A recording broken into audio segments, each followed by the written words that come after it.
نن غواړم تاسو ته د 8م ټولګي د بیولوژي د برخې 14مه جلسه 14مه جلسه وبخښئ درته تشریح کړم. تیر درس مو یعنې دریم څپر کې لومړنی درس د نباتاتو ډلبندي او طبقه بندي او اهمیت یې و چې یعنې د نباتاتو اهمیت په څه کې و. موږ او تاسو په دې درس کې وویل چې نباتات موږ د ژوند دپاره حیاتي مواد دي، یعنې که نباتات نه وي موږ او تاسې ژوند نسو کولی. په تیر درس کې مو دا وویل چې نباتات موږ او تاسې غذایي مواد جوړوي، موږ او تاسې د نباتات څخه لباس جوړو لکه پنبه ده، کتان ده، نخ ده، ورېښم دي.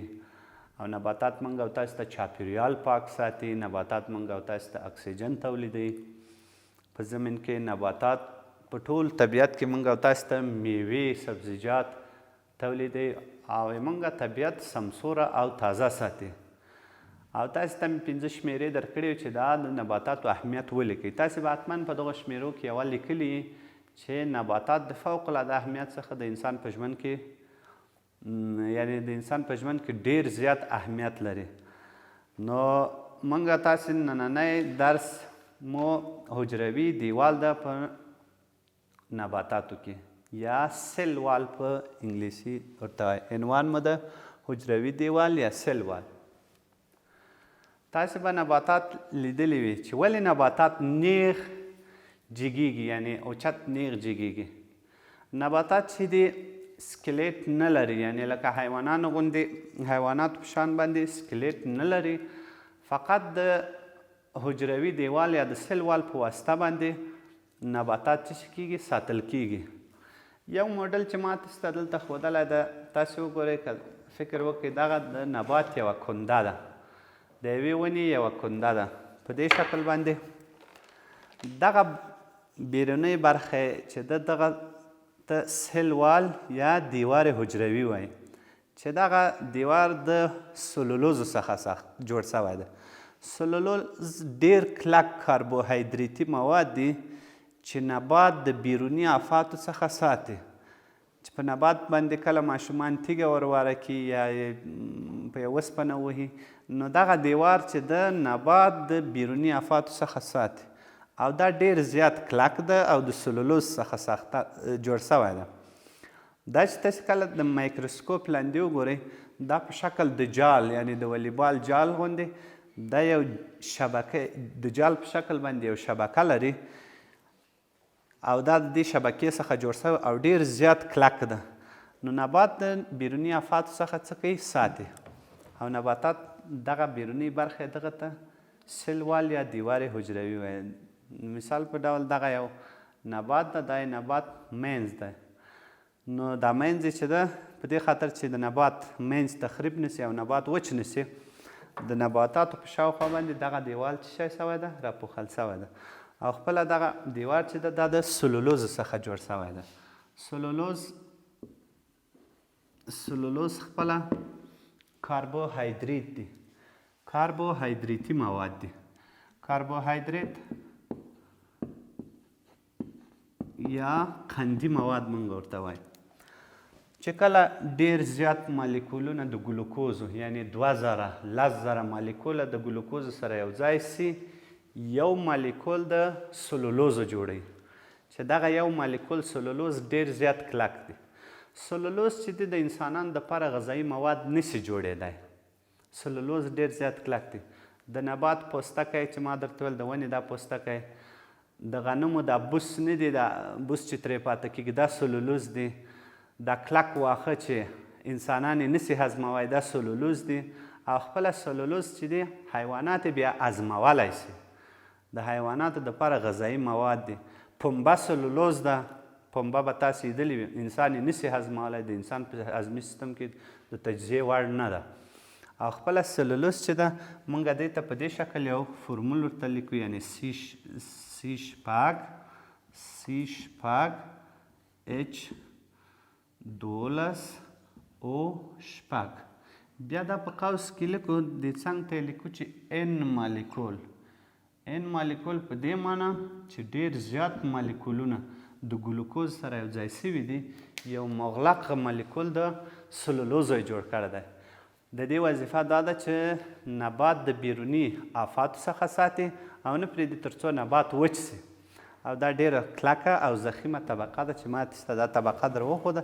داسې په یوه اندازه د 1 سانتۍ، په بعضې نباتاتو کې د 2 سانتۍ ضخامت لري او په بعضې نازکو نباتاتو کې دا مثلا د میلیمتر په اندازه باندې ضخامت لري، خو په دا غټه د توت په ونه کې مثلا د 1.5 نه تر 2 سانتۍ پورې د دې ضخامت ده چې هغه د بیروني آفاتو څخه ژغوري او نه پرېږدي چې دا ونه تخریب سي. او دا چې کله تاسې په الکترون مایکروسکوپ کې، یعنې په هغه مایکروسکوپ کې چې ډېر واړه ذرات موږ تاسو ته ښیي، دغه سلولوزي طبقه چې ده دا د جال په شکل باندې ده. مثلا د والیبال جال تاسې وګورئ، د دې مالیکولونه داسې تنظیم سوي دي. دلته هم تاسې وګورئ دا خانې خانې جوړه کړې ده، یعنې د جال په شکل باندې دا ده او ډېره کلکه ده. او د انسان په بدن کې د سلولوزي برخه چې کله یې وخوري، اول خو انسانان خوري نه، یعنې که چېرې د انسان هضمي سیستم ته دا داخله سي، هغه کافي مقدار انزایمونه انسان نسي را افرازولی تر څو دا تجزیه کړي. نو بالاخره موږ داسې ویلی سو چې دا د انسانانو غذایي مواد نه دي، بلکې دا د حیواناتو دپاره غذایي مواد جوړېدی سي. حیوانات یې ولې ازموی سي، لکه غواو، غوییو، پسه، وزه، دا یې خوري په دې خاطر چې د هغو په بدن کې انزایم لیپاز ورته وایي، ډېر قوي انزایم دی، هغه ډېر زیات را افرازیږي، دغه سلولوزي مواد تجزیه کولی سي، خو انسانان یې نسي تجزیه کولی. دغه په کتاب کې انځور تاسو ته ښودلی ده. مثلا دا د یو ونې سلولوز دی، د یو ونې پوښ ده. دغه بله برخه چې ده د یو ضعیفه نبات پوستکی ده، دغه هم د سلولوز څخه جوړ سوی ده. بعضې سلولوزونه دي ډېر کلک دي او بعضې سلولوزونه ډېر پاسته دي، خو سلولوز اکثرا د نبات د تخریب څخه په نبات باندې راتاو سوی ده تر څو نبات تخریب نسي. او دا یو څو قیمته قند ده. مخکې ما تاسو ته ویل دغه د ګلوکوز چې دی دا خپله یو قیمت ده او ډېر زیات مالیکولونه د ګلوکوز، یعنې ان مالیکول چې سره یو ځای سي، ما مخکې ویل چې 10,000 تر 20,000 مالیکوله د ګلوکوز سره یو ځای سي، نو د دې څخه یو مالیکول، غټ مالیکول چې هغې ته سلولوز وایي، هغه جوړي. دا ډېر زیات کلک مواد دي او دا نه تجزیه کیږي د انسان په بدن کې او نبات د بیروني آفاتو څخه ساتي. او دغه سلولوز ته هم موږ کاربوهایدریت وایو چې د نبات څخه محافظت کوي. ورپسې وړکی بغلي عنوان مو ده د کوټیکل په نوم، چې دا موږ او تاسې د ننني درس کې هم شامل ده.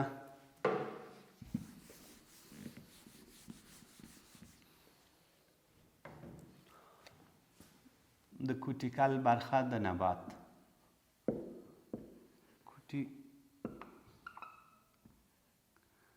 کوټیکل صحیح ده. دا د کوټیکل برخه ده. وبخئ، کوټیکل.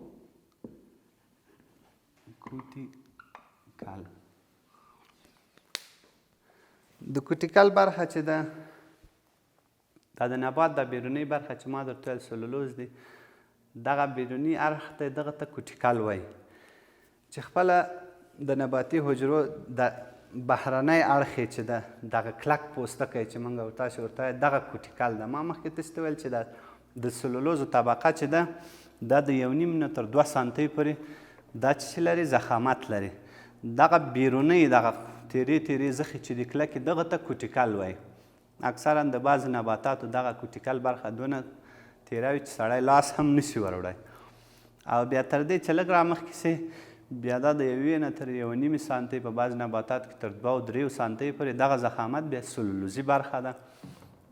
او دغه اولنۍ برخه دا د کوټیکل برخه ده. اکثرا دا د نبات د وچېدو څخه د مخنیوي دپاره دغه برخه جوړه سوې ده او نه پرېږدي چې حرارت، تودوخه، ډېر سوړ حرارت د نباتاتو هغه داخلي هستې ته ورداخل سي تر څو نبات د منځه لاړ نه سي. په دې خاطر دغه د کوټیکل برخه چې ده دغه نبات لکه سلولوز غوندې د بیروني آفات څخه محافظت کوي.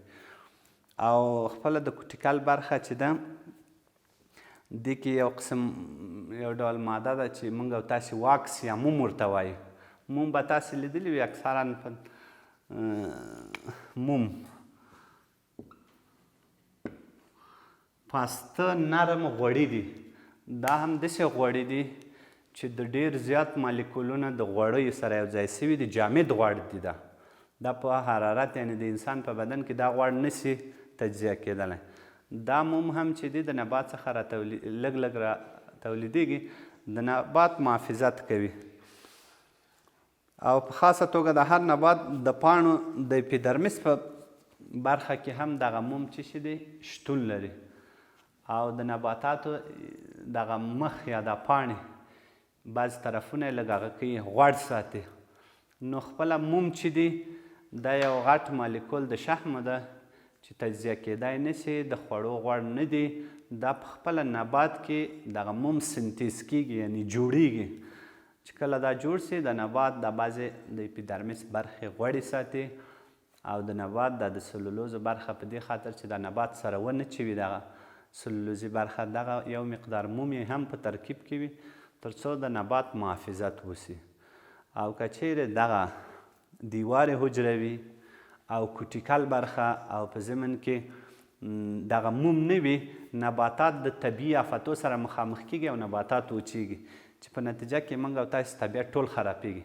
نو الله تعالی چې طبیعت پیدا کړی ده، دغه کوم ژوندي موجودات چې دي دیو ته ډېر قوي معافیتي سیستمونه ورکړي تر څو د طبیعت پر وړاندې مقاومت ولري.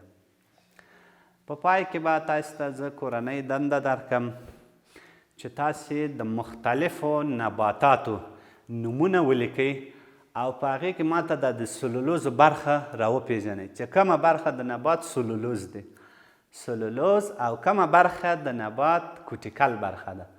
تاسې به د 15 دانې نباتاتو نومونه ماته لیکئ. یو نبات به زه درته وښیم، مثلا د توت ونه، صحیح ده؟ د توت په ونه کې ماته سلولوزي برخه یې راوښئ او کوټیکل برخه یې راوښئ. او که مو شحم یا موم هم پکې وي، د هغه هم لږ د یو پاڼې په هغه باندې راته راوړئ چې زه یې ووینم. دا یې تاسې کورنۍ دنده ده او تاسې کوشش وکړئ چې دا په 5 شمیرو کې ماته ولیکئ. نو زموږ نننی درس په مجموع کې په یوه دقیقه کې تاسو ته جمعبندي کوم چې د حجروي دیوال یا سل والو چې د نبات د تخریب څخه د مخنیوي لپاره په نبات باندې راتاو سوی ده. او په دې کې دوه برخې دي، یو د حجروي دیوال ده او بل د کوټیکل برخه ده چې دا د سلولوزو څخه جوړ سوي دي او د نبات په محافظت کې د طبیعي آفات څخه چې نبات تخریب نشي دغه شاوخوا په نباتاتو باندې راتاو سوي دي. ما تاسو ته دا موډل هم در وښوده چې دغه برخه د سلولوزو برخه ده. ګرانو زده کوونکو، خدای دې وکړي چې خپل درسونه په صحیح شکل باندې زده کړئ. نو د دې درس په پای کې زه تاسو ته کورنۍ دنده درکوم او خپل کورنۍ دنده په خپل وخت باندې ترسره کوئ. نننۍ کورنۍ دنده مو د همدې درس نه ده. تاسو به 15 شمیرې به ولیکئ د نباتاتو